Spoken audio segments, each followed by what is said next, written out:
നമസ്കാരം പ്രിയരെ, മറ്റൊരു ദിനത്തിലേക്ക് ഏവർക്കും സ്വാഗതം. സ്പോർട്സ് വർത്തമാനത്തിൽ നിന്ന് നമുക്ക് തുടങ്ങാം. ക്രിക്കറ്റ് ആണ് പ്രധാനം.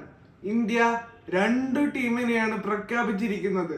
ഒന്ന് ഏഷ്യ കപ്പിനുള്ള ഇന്ത്യൻ ടീം, 2 വനിതാ ലോകകപ്പിനുള്ള ഇന്ത്യൻ ടീം. ആദ്യം വനിതാ ഇന്ത്യൻ ടീമിനെ പറ്റി പറയാം. ക്രിക്കറ്റിലെ ഒരു ടാലന്റ് പൂളാണ് ഇന്ത്യ. അത് വുമൻസ് ആയിക്കോട്ടെ മെൻസ് ആയിക്കോട്ടെ.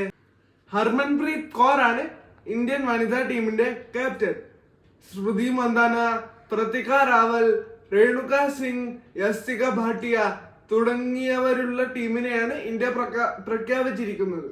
അൻമോൽ മസൂംദാർ ആണ് ഇന്ത്യൻ ടീമിന്റെ കോച്ച്. മലയാളി താരമായ മിന്നു മണിക്ക് ഇന്ത്യൻ ടീമിൽ ഇടം കിട്ടുമെന്നായിരുന്നു എന്റെ പ്രതീക്ഷ. പക്ഷേ റിസർവ് ലിസ്റ്റിലാണ് മിന്നുവിന് സ്ഥാനം ലഭിച്ചിരിക്കുന്നത്. വനിതാ ഇന്ത്യൻ ക്രിക്കറ്റ് ടീമിന് എല്ലാവിധ ആശംസകളും. നല്ല രീതിയിലുള്ള മികച്ച പ്രാക്ടീസോടെ ഈ ലോകകപ്പ് ഇന്ത്യക്ക് നേടാൻ സാധിക്കട്ടെ. ഇനി നമുക്ക് ഏഷ്യ കപ്പിനുള്ള ഇന്ത്യൻ പുരുഷ ടീമിനെ നോക്കാം. സൂര്യകുമാർ യാദവ് തന്നെയാണ് ഇന്ത്യൻ ടീമിനെ നയിക്കുന്നത്. ശുഭ്മാൻ ഗില്ലാണ് vice captain.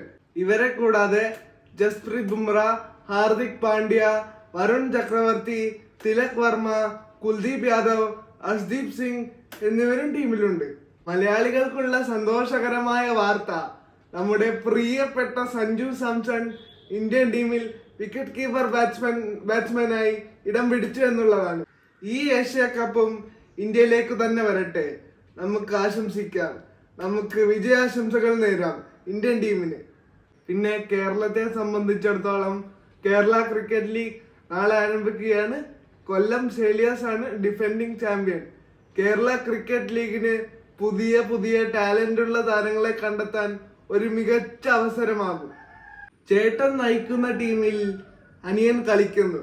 Kochi blue ടൈഗേഴ്സിൽ Sally Samson നയിക്കുന്ന ടീമിൽ സഞ്ജു സാംസണുമുണ്ട്. അതൊരു അപൂർവ കാഴ്ച തന്നെയാണ്. ഏവർക്കും നല്ലൊരു ദിനം നേരുന്നു. നന്ദി, നമസ്കാരം.